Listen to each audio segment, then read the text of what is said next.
गुनाहों में सबसे बड़ा गुनाह जो है वो शिर्क है। इंसान ज़िंदगी में जितने गुनाह करता है, अल्लाह ताला अगर चाहे, उसका फ़ज़ल हो तो हर गुनाह को माफ़ फरमा देगा, लेकिन शिर्क ऐसा गुनाह है कि जिसको अल्लाह ताला माफ़ नहीं फरमाएगा। और शिर्क की मज़म्मत में रब तबारक व तआला ने कुरान में जगह जगह इरशाद फरमाया है कि शिर्क ना करो। शिर्क बहुत बड़ा गुनाह है। कई फरमाया कि हम मुशरिक को बख्शेंगे नहीं, हर गुनाह को माफ़ कर देंगे। शिर्क है क्या? शिर्क कहते किसको है? शिर्क की तारीफ़ क्या है? इसकी तफसीलात बहुत ज़्यादा है। एक होता है फिर शिर्क फिर ज़ात, दूसरा होता है शिर्क फिल अफ़आल, तीसरा होता है शिर्क बिल सिफ़ात। अब इसकी मैं तशरीह करूँगा तो काफ़ी लंबी गुफ्तगू हो जाएंगी और शायद बहुत सी बातें आपके पल्ले पड़े या ना पड़े, समझ में आए या ना आए, फिर जो असल मौजू रह जाएगा। मोटे मोटे आप ये समझ लें कि अल्लाह के अलावा किसी और की इबादत करना शिर्क है। रब तबारक व तआला के अलावा, अल्लाह के अलावा किसी और को माबूद मानना, किसी और की इबादत करना, किसी और को खुदा जानना, किसी और को खालिक मानना। खालिक मानना मतलब ये है कि उसने भी पैदा किया है, ये तसव्वुर करना, ये अक़ीदा रखना, ये शिर्क कहलाता है। हम अहले सुन्नत व जमात है, हमारा अक़ीदा है कि अल्लाह वाहिद है, दो खुदा नहीं है, तीन खुदा नहीं है, कई खुदा नहीं है, एक ही खुदा है। जैसा कि कुरान अज़ीम में अल्लाह ताला ने फरमाया कि कुल हुवल्लाहु अहद, ऐ हबीब कह दो कि अल्लाह एक है। हमारा अक़ीदा है कि सारी कायनात का, सारी दुनिया का, फरिश्तों का, इंसानों का, जन्नत दोज़ख, हर चीज़ का, हर शय का पैदा करने वाला अल्लाह ताला है। अल्लाह के अलावा कोई ज़र्रा भी पैदा नहीं कर सकता। हमारा अक़ीदा है कि अल्लाह ताला ही रिस्क देता है, अल्लाह ही खिलाता है, अल्लाह ही पिलाता है। उसकी मर्ज़ी ना हो तो कोई एक दाना भी अपने हलक से नीचे नहीं उतार सकता, और उसकी मर्ज़ी हो तो कोई एक दाने को भी किसी से रोक नहीं सकता। हमारा अक़ीदा है कि रब तबारक व तआला हकीकी मदद करने वाला है, अपने बंदों की, अपने मखलूक की मदद फरमाता है। ये इस तरह के अक़ीदे बहुत सारे हैं जिसकी तफसीलात बड़ी लंबी है। ये अक़ीदा तौहीद कहलाता है और उसकी ज़िद, इसका अपोजिट जो होता है वो होता है शिर्क।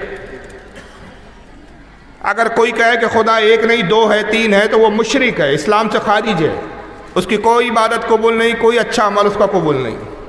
कोई ये कहे कि अल्लाह के अलावा भी कोई खालिक है जो पैदा करता है, वो मुशरिक है। कोई ये कहे कि अल्लाह के अलावा भी कोई और ज़ात है जिसकी हमें इबादत करनी चाहिए, वो मुशरिक है, इस्लाम से खारिज है, उसने शिर्क किया। आज शिर्क के मौजू को लेकर मुसलमानों में बहुत बड़ा इख्तिलाफ है।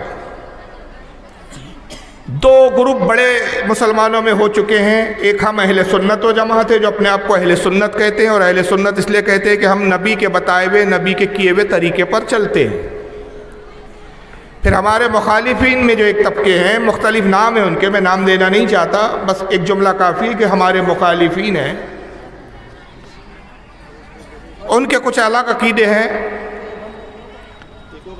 और इख्तिलाफ फिर इस पर शुरू होता है कि वो हमें कुछ कामों की बुनियाद पर, कुछ हमारे अकीदों की बुनियाद पर हमें मुशरिक करार देते हैं, और हम बारहा उनको दावत देते हैं इस बात की कि हम मुशरिक नहीं है, हमारे किसी काम में, किसी अकीदे में, किसी फेल में शिर्क का शायबा भी नहीं है। शिर्क तो बहुत दूर की बात है, शिर्क का शायबा यानी छोटा सा ज़र्रा बराबर भी शिर्क नहीं है हमारे कामों में, हमारे अकीदों में। और जिन चीज़ों को आप शिर्क बोलकर हमें इस्लाम से खारिज करते हैं, हम दावत देते हैं कि उन चीज़ों पर आप हमारे साथ बैठकर पहले गुफ्तगू करें और कुरान और हदीस की रोशनी में बात करें। इसलिए कि हम सब का इस पर इत्तेफाक है कि अल्लाह की किताब से बड़ी कोई किताब दुनिया में मौजूद नहीं है, और अल्लाह की किताब के बाद जो चीज़ सबसे ज़्यादा काबिल एतमाद है, जिस पर भरोसा किया जाए, जिसको माना जाए, वो रसूलुल्लाह की सुन्नत और सरकार की हदीस है। बावजूद उसके कि हम मुसलसल दावतें देते हैं जलसों में, मस्जिदों के मिंबरों से, मैदान में, घर में, हर जगह जहाँ जहाँ में मौका आता है हम दावत देते हैं। पर्सनल मिल के भी कहते हैं कि आप हम मुशरिक कहते हो और अपने आप को तौहीद का मानने वाला कहते हो, और आपने अपना टाइटल अहले हदीस लगा रखा है। तो इस पर गुफ्तगू कीजिए, बात कीजिए, मगर अफसोस की बात है कि वो लोग इस बात पे तैयार नहीं होते। आपके बंगाल में जो इस फ़िरक़े से, इस जमात से ताल्लुक़ रखने वाले, इस गिरोह से ताल्लुक़ रखने वाले जो मौलवी आते हैं, आज मैं उनकी कुछ वीडियोज़ आपके सामने दिखाऊंगा और उनके कुछ इल्ज़ामात सुनाऊंगा कि जो उन्होंने हम पर लगाए हैं, और फिर उसका जवाब मैं कुरान और हदीस से दूंगा। और आपको फैसला करके यहाँ जाना है कि क्या वाकई जो इन्होंने इल्ज़ामात लगाए हैं या जो हमारे ताल्लुक़ से झूठ और मनगढ़ंत बातें की है, क्या वो अपनी बातों में सच्चे हैं, या सिर्फ इल्ज़ाम तराशी करके वो हमें काफिर और मुशरिक करार देकर ख़ुद अपनी आखिरत को तबाह कर रहे हैं। मेरी बात समझ में आ रही है ना आप लोगों के? हाँ, चलिए, अल्लाह का शुक्र है। थोड़ा सा मैं डर रहा था कि पता नहीं हाँ समझ में आ रही होगी कि नहीं। तो मैं उन मौलियों को नहीं दिखा रहा जिनको आप नहीं जानते, जिनको आप जानते मैं उनको दिखा रहा हूँ। यहाँ के अहले हदीसों में जो बहुत एक पॉपुलर मौलवी है, बहुत मशहूर मौलवी है, डॉक्टर जाकिर नाइक साहब। हालांकि मैंने मौलवी कह दिया, वो मौलवी भी नहीं है।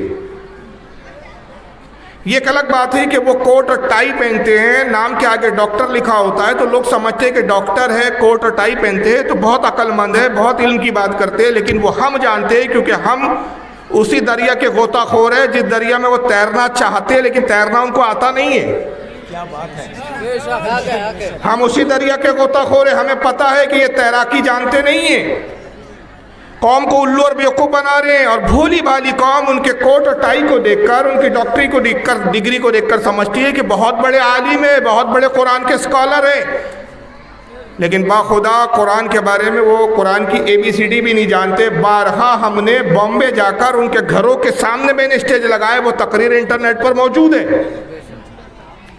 ये नहीं है कि मैं हवाई फायरिंग कर रहा हूँ या कुछ बड़ी बड़ी छोड़ रहा हूँ, वो तकरीर नेट पर मौजूद है। 12 साल हो गए वो तकरीर को। अब तो खैर डॉक्टर जाकिर नाइक हिंदुस्तान से फरार हो चुके, मगर जिस वक्त हिंदुस्तान में रहते थे वो, हमने उनके घर के सामने स्टेज लगाए, उनको हमने दावतें दी, उनको उनके जो सेक्रेटरी होते हैं या उनके जो चमचे होते हैं उनके ज़रिए हमने कॉल किया, उनको बोला कि भाई हम आए हैं डॉक्टर जाकिर नाइक साहब से, हम बात करना चाहते हैं।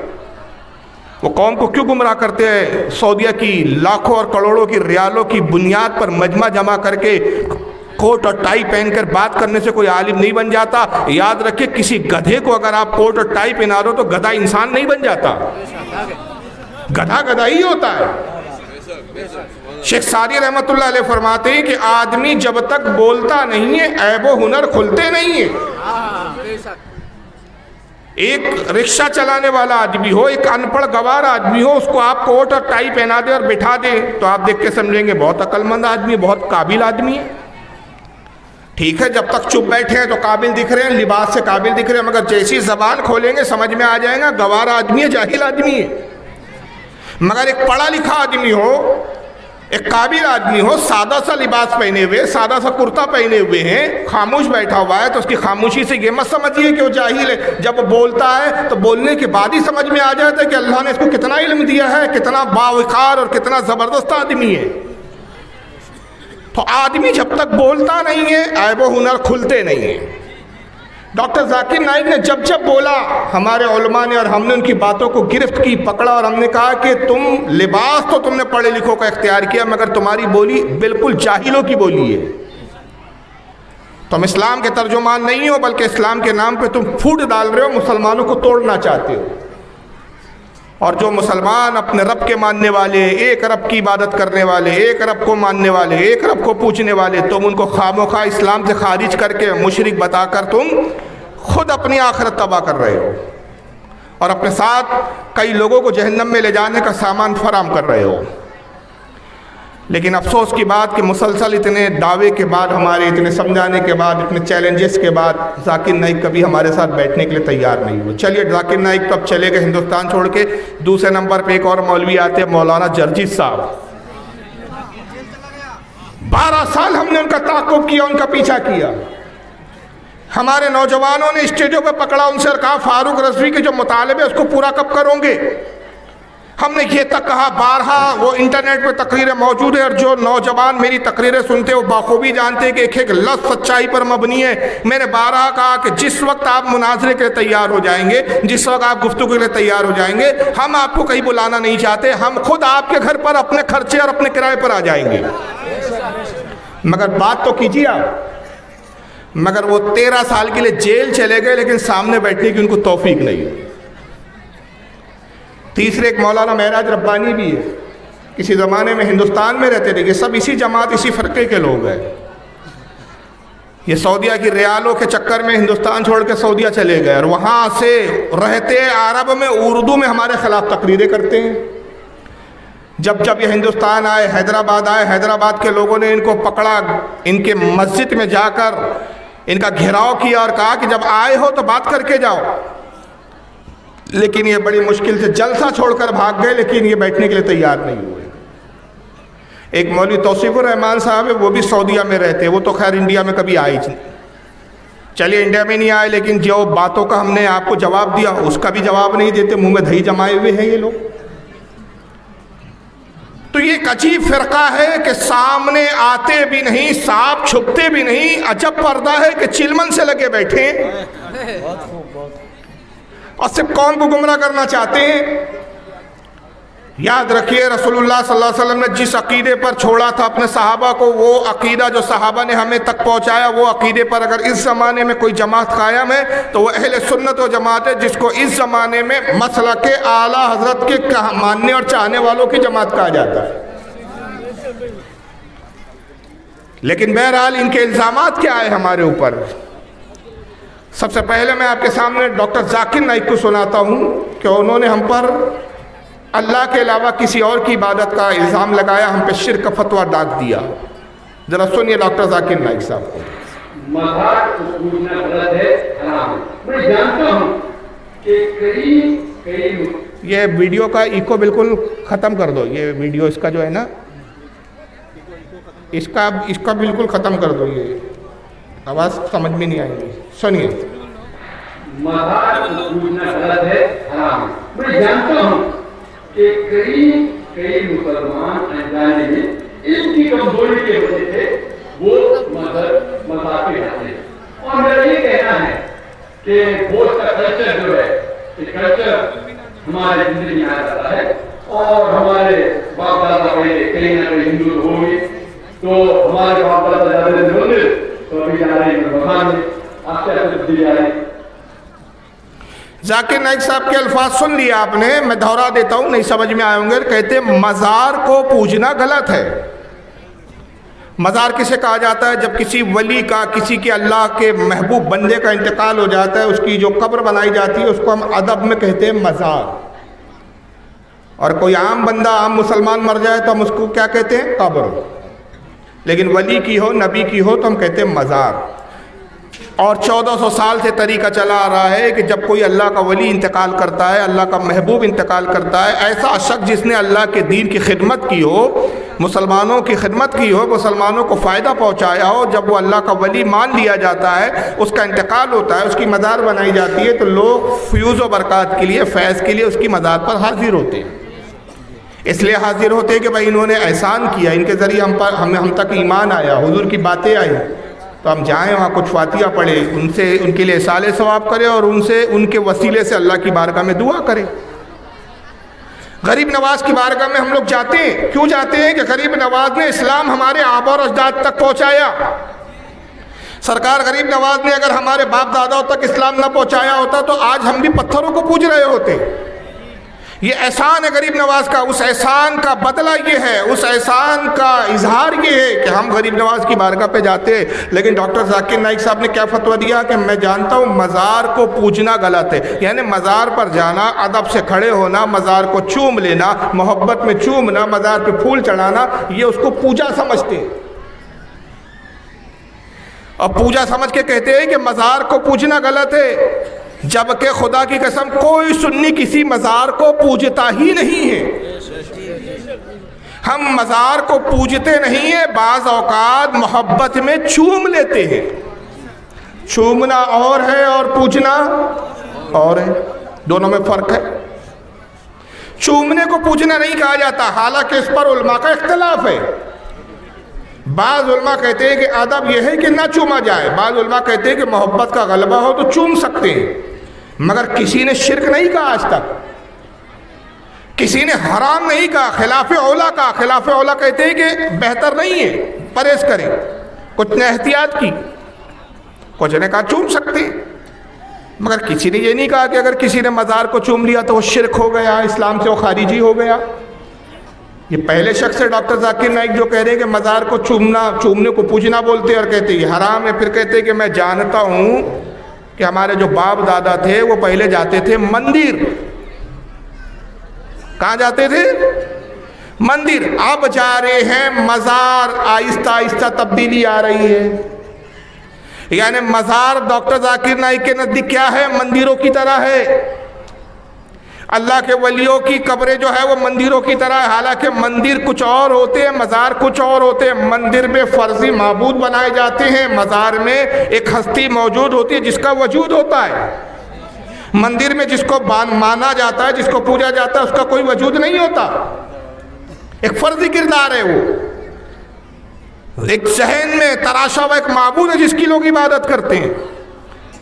लेकिन मंदिर और मज़ार का फ़र्क डॉक्टर जाकिर नाइक को नहीं मालूम। और फिर कहते हैं कि मैं जानता हूं कि लोग कम इल्मी की बुनियाद पर मज़ार पे जाते हैं, यानी जो मज़ार पर जाते हैं वो कौन लोग होते हैं? वो कौन होते हैं? कम इल्म लोग होते हैं। जाकिर साहब ने बोलने में तो बहुत जल्दबाजी से काम लिया, एक लफ्ज़ में बोल के गुजर गए, मगर भूल गए कि ये बात, ये इल्ज़ाम ये हम तक नहीं पहुंचता बल्कि रसूलुल्लाह तक पहुंचता है। पूछिए क्यों? इसलिए कि कब्रों पर जाना, मज़ार पर जाना ये रसूलुल्लाह की सुन्नत है, और जो काम हमारे नबी ने किया वो माज़अल्लाह कम इल्मी की बुनियाद पर नहीं हो सकता, वो कम इल्मों का काम नहीं हो सकता। नबी की सुन्नत का नाम, नबी के अमल का नाम ही इस्लाम है। क्या मेरे आका सल्लल्लाहु अलैहि वसल्लम अस्हाब बद्र की कब्रों पर नहीं गए? क्या मेरे आका रसूलुल्लाह सल्लल्लाहु अलैहि वसल्लम अस्हाब उहद की कब्रों पर नहीं गए? क्या जन्नतुल बकी में जो दफन सहाबा थे उनकी मज़ारों पर नहीं गए? बल्कि हुजूर का तो आलम ये था कि सरकार जब मेराज पर तशरीफ ले जा रहे थे तो जिब्रील ने एक मकाम पर रोक दिया रसूलुल्लाह को, कहा किफ या मोहम्मद, ए मोहम्मद ठहर जाइए। सरकार ने कहा जिब्रील क्यों रोका? कहा या रसूलुल्लाह देखिए ये मूसा अलैहिस्सलाम की कब्र है, इसकी ज़ियारत कीजिए और फिर आगे बढ़िए। आका कहते मरर तो कब्र मूसा वह हुआ कायम युसल्ली, मैंने मूसा की कब्र पर आया तो मैंने देखा मूसा अपनी कब्र में खड़े हैं और नमाज पढ़ रहे हैं। गोया हुजूर ने क्या किया? अमल करके बताया कि सालिहीन की कब्र पर जाना मेरी सुन्नत है। जिब्रील ने रसूल को रोक कर बताया कि सालिहीन की मज़ारों की कब्रों की ज़ियारत करवाना मेरी सुन्नत है। और हुजूर ने फिर साथ में फरमाया मरर तो अला कब्र मूसा, जब मैं मूसा की कब्र पर आया शबे मेराज तो मैंने क्या देखा? वह हुआ कायमुन, वो खड़े थे, लेटे नहीं थे, जिस्म ज़मीन पर रखा हुआ नहीं था, कायमुन खड़े थे, युसल्ली और खड़े होकर नमाज पढ़ रहे थे। तो हुजूर ने यह भी बता दिया कि अंबिया कब्रों में जिंदा होते, जिस्म के साथ सलामत होते। अब बात करते हैं ये लोग हदीस की, कहते हम अहले हदीस है। हमने कहा अगर तुम वाकई अहले हदीस हो तो क्या तुम्हें सही मुस्लिम की ये हदीस नज़र नहीं आई? किताब सलाह की नज़र ज़रूर आई, लेकिन तुम्हें अंबिया की अज़मत हज़म नहीं है, तुम्हें नबियों से मोहब्बत नहीं है, वलियों से मोहब्बत नहीं है। जिसको मोहब्बत होती है वो उसको याद करता है, जिसको मोहब्बत ना हो वो उसको भुला देता है। और भुलाना एहसान फरामोशों की आदत होती है, एहसान मंद कभी भुलाते नहीं है। जिन वलियों ने हमारे आबा और अजदाद पर एहसान किया कि ईमान दिया, हम एहसान मंद है कि उन्होंने हमारे बाप को इस्लाम दिया। आज नस्ल दर नस्ल हम उस एहसान को चुकाते जा रहे हैं। तुम गद्दार हो, तुमने इस्लाम तो ले लिया लेकिन उनके एहसानों को ऐसा फरामोश किया कि उनको भी भुला दिया और उनकी तरफ तुम जाने को भी तैयार हो। तो ये पहले आपने एक मौलवी साहब को सुना, नीम मौलवी कह सकते हैं इनको, मौलवी कहना भी मौलवियत की तौहीन है, डॉक्टर जाकिर नाइक। अब आइए यही तस्वुर दूसरे लोगों के पास कैसा है इन्हीं की जमात में, इनको वलियों से और नबियों से कितनी दुश्मनी है, कितना एतराज़ है। ये एक मौलवी साहब तौसीफुर रहमान को सुने आप, ये क्या कहते हैं।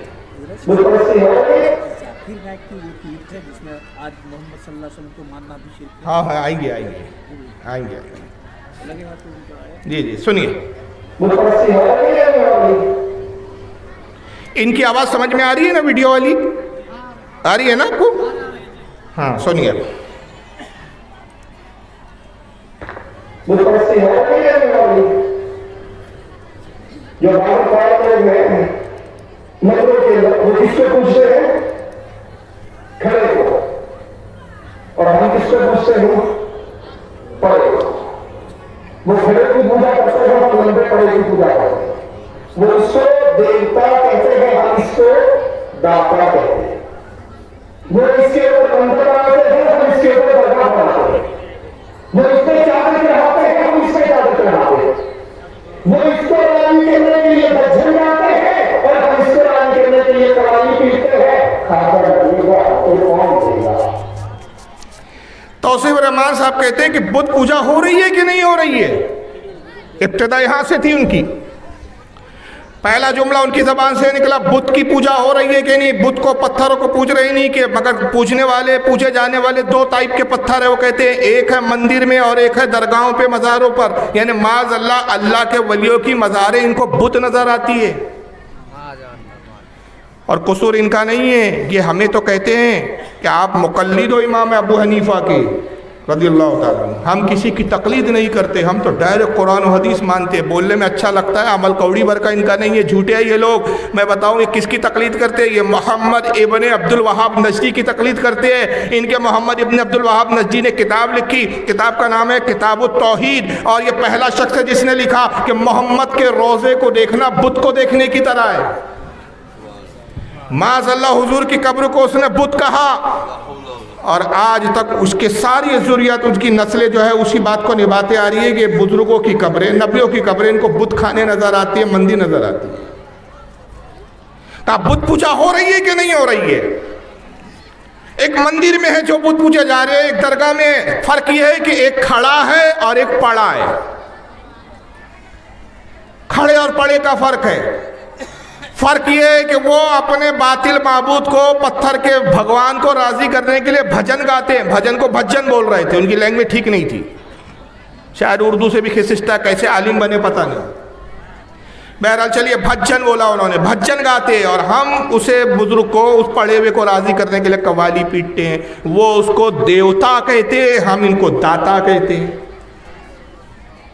और फिर हम कव्वाली पीट के कहते हैं ख्वाजा ना देगा तो कौन देगा। चलिए, इन्होंने थोड़ी कुछ संजीदगी के साथ बात की। बात गलत थी लेकिन थोड़ी संजीदगी के साथ थी।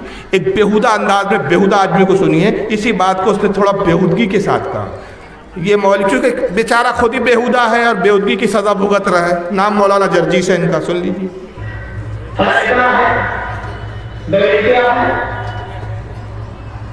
तो बड़ी मूर्ति की पूजा कर रहे हो, वो बड़ी मूर्ति, एक बड़ी मूर्ति की है, खड़ी मूर्ति की। ये शंकर भगवान की मूर्ति है। ये बड़े पीर साहब का या निजामुद्दीन औलिया का मज़ार है,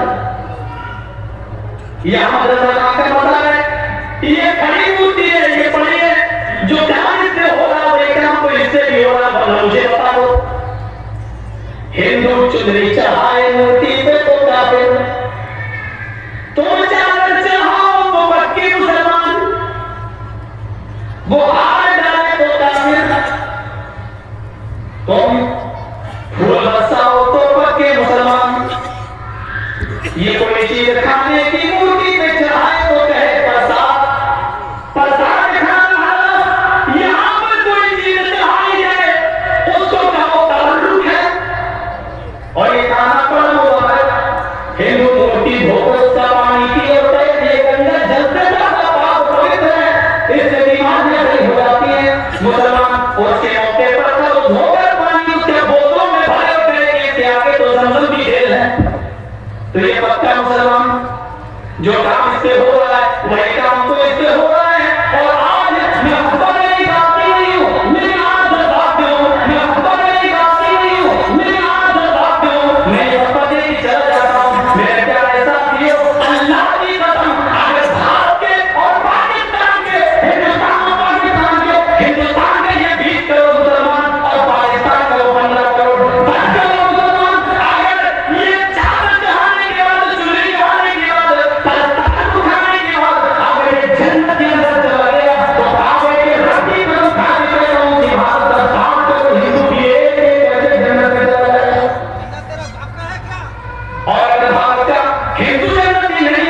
तो याद रखना कि तो अपने मुसलमान होने का सर्टिफिकेट पेश करो। लास्ट से शुरू करते हैं इनकी बात का तफसीरा। पूरी बकवास इनकी सुन लिया आपने। ये एक दीवाने और पागल की बड़ से ज़्यादा कुछ नहीं था, जिसके पीछे कोई ना लॉजिक है, ना कोई दलील है, ना कोई सबूत है। सबूत दलील होती तो ये हमारे साथ बैठते। ये कहते हैं अगर तुम ये सब काम करने के बाद जो मज़ारों पे कर रहे हैं और हिंदू अपनी मूर्तियों के साथ कर रहा है, ये काम करने के बाद अगर भारत का ये करोड़ इतने इतने करोड़ मुसलमान और पाकिस्तान का इतने इतने करोड़ मुसलमान अगर जन्नत में चला गया तो काबे के रब की कसम हिंदुस्तान के सारे हिंदू भी एक एक करके जन्नत में चले जाएंगे। तो बाकी सही कहा आपने, क्या इसके बाप की जन्नत है कि ये हिंदुओं को भेजेंगे वहाँ? ये तो कुरान के खिलाफ अकीदा है। कुरान क्या कहता है? वक़ूदुहन्नास वल हिजारा वइद्दत लिल काफिरीन। अल्लाह फरमाता है डरो उस आग से जिसका ईंधन इंसान और पत्थर है, हमने ये काफिरों के लिए तैयार कर रखी। अल्लाह कहता है जहन्नम काफिरों के लिए हमने तैयार की। मौलवी जी कहते हैं अगर तुम ये करते हो तो वो भी सब जन्नत में चले जाएंगे। तो आप होते कौन है जन्नत में ले जाने वाले? फिर कहता है अगर वो ये सब करके काफिर है और तुम मुसलमान, तो अपने मुसलमान होने का सर्टिफिकेट पेश करो। तू कौन है? तू खुदा है जो सर्टिफिकेट दे तुझे? लेकिन देखिए तौहीन कहाँ से किया, मजाक इसने बुजुर्गों का वलियों का कैसे उड़ाया। कहा कि एक खड़ी मूर्ति है, एक पड़ी मूर्ति है। ये इशारा था उसका, और ये इशारा याद रखे, इसी इशारे में मैं इसको जवाब दूंगा। एक खड़ी मूर्ति और एक खड़ी मूर्ति शंकर भगवान की मूर्ति है, शंकर की मूर्ति है। और ये पड़ी मूर्ति बड़े पीर साहब का मज़ार है। बड़े पीर साहब कौन? अब्दुल कादिर जिलानी गौसे आज़म रज़ी अल्लाह ताला। ये बड़े पीर साहब का मज़ार है, ये निसामुद्दीन औलिया का मज़ार है, ये अहमद रज़ा आला हज़रत फ़ाज़िल बरेलवी का मज़ार है। ये खड़ी मूर्ति है, पड़ी मूर्ति है। फ़र्क ये है कि खड़ी है या पड़ी है। जाहिल से कोई पूछे क्या सिर्फ खड़ी और पड़ी ये तुझे नज़र आ रही है? खबीस अव्वल तो ये मूर्ति नहीं है, ये मज़ार है, कब्र है। ये मूर्ति है। क्या तुम्हारे यहाँ तुम्हारे फिरकों में कब्रों को मज़ारों को मूर्ति कहते हैं? तो अगर तेरा बाप मर गया तो उसकी कब्र को क्या तो मूर्ति कहता है? क्या तेरे यहाँ किसी का ऐलान होता है जब मर जाता है तो तुम क्या अपनी मस्जिदों के लाउड स्पीकर पे ये ऐलान करते हैं? हजरात ये खबर बहुत अफसोस के साथ सुनाई जाती है कि मौलवी जर्जिस के बाप का इंतकाल हो गया है, नमाज जोहर में उनकी मूर्ति फलाने कब्रिस्तान में बनाई जाएंगी। क्या मूर्ति है? इसमें और इसमें जमीन आसमान का फर्क है। मैं इशारे में कहूंगा हिंदुस्तान की फिजा में आज खुलकर बोलने की गुंजाइशें नहीं रखी गई है। ये फर्जी है। ये क्या है? फर्जी एक ख्याल है, एक तसव्वुर है, इसकी कोई हकीकत ये हकीकत है, ये मौजूद है। ये अल्लाह का लानती है, ये अल्लाह के महबूब है। ये महबूब है। ये जहां ये हो वहां लानतें बरसती है और जहां ये हो वहां रहमतें बरसती है। और ऐसी बरसती है कि ये जहां हो वहां रहमत तो छोड़िए, जहां इनका जिक्र हो वहां रहमत बरसती है। रिवायतों में आता है इंदा जिक्र सालिहीना तंज़लुर रहमा, जहां बुजुर्गों का जिक्र होता है अल्लाह की रहमत का नुज़ूल होता है। जिनके जिक्र पर रहमतें नाजिल होती हो, जो वहां खुद मौजूद हो, कितनी रहमतें नाजिल होती होंगी। और एक बात बताओ, यहां अगर आप जाएं तो गुनाहगार है, इसको देखना भी गुनाह, इसकी ज़ियारत भी गुनाह, मगर यहाँ जाएं तो सवाब, देखना भी सवाब, पहुँचाना भी सवाब, अकीदत में चूमना भी सवाब। इसको चूम लो तो मुशरिक बन जाओ, इनको चूमो तो अल्लाह के महबूब बन जाओ। यहाँ जाओ और इसकी ताज़ीम कर लो तो मुशरिक हो जाओ, यहाँ जाओ ताज़ीम करो तो मुशरिक नहीं बल्कि शफात की बशारत यूँ मिले। आका कहे मन ज़ारा कब्री वजबत लहू शफाती, जिसने मेरी कब्र की ज़ियारत की उस पर मेरी शफात वाजिब हो गई। नारे तकबीर, नारे तकबीर, नारे रिसालत, नारे रिसालत, मसला के आला हजरत, मसला के आला हजरत, अज़मत इस्लाम। कितना फ़र्क है दोनों में, मगर जब आंखें ख़राब हो तो ऐसी कुछ नज़र आता है। वहशत में हर नक्शा उल्टा नज़र आता है, मजनू नज़र आती है, लैला नज़र आता है, सब मामला उल्टा हो जाता है। था थी हो जाता है, थी था हो जाता है। तो उसके लिए अकीदत की चाहिए। फिर आगे उन्होंने दलील दी और आज सारे इनके गुर्गे यही दलील देते सुन्नियों को मुशरिक कहने के लिए। कहते ये चुनरी चढ़ाए तो काफिर, तुम कब्रों पे चादर चढ़ाओ तो कैसे मुसलमान, ये हार डाले मूर्ति पर तो काफिर, तुम कब्रों पे फूल बरसाओ तो कैसे मुसलमान, ये मूर्ति को धोए और उसका पानी पिए और कहे कि ये बड़ा पवित्र पानी है, बड़ा अच्छा पानी है, तुम कब्र का पानी गुस्ल करो, कब्र को गुस्ल दो, उसका पानी पिए और कहो ये तो जमजम से भी ज़्यादा मुतबर्रिक पानी है। तो जो काम यहाँ हो रहा है वही काम यहाँ हो रहा है। मौलवी साहब अगर काम मिलते जुलते दिख रहे हैं, देखने में यकसानियत है, सिमिलिटी है, एक जैसे बाज़ाहिर दिख रहे हैं, तो उससे शिर्क साबित नहीं होता। अगर यही आपका फ़लसफ़ा है तो चंद काम मैं भी बताता हूं जो तुम भी करते हो, और अगर वाकई सच्चे हो तो इस पर भी शिर्क का फतवा लगाओ। हिंदू तीरथ को जाता है, आप हज को जाते हो। हिंदू गंगा का पानी मुकद्दस समझता है, आप जमजम का पानी मुकद्दस समझते हो। हिंदू उपवास रखता है, आप रोजा रखते हो। हिंदू अपनी मूर्ति के इर्द गिर्द तवाफ करता है, आप खाने काबा के पत्थरों का तवाफ करते हो। हिंदू अपनी मूर्ति को मोहब्बत में चूमता है, तुम हजरे अस्वद को चूमते हो। तो जो काम वो कर रहा है वो काम तो भी यहाँ भी तुम कर रहे हो, तो बोलो तुम भी मुशरिक। मगर याद रखिए हम काबे का तवाफ काबे को खुदा समझ के नहीं करते। हुजूर मुफ्ती आज़म हिंद ने फतवा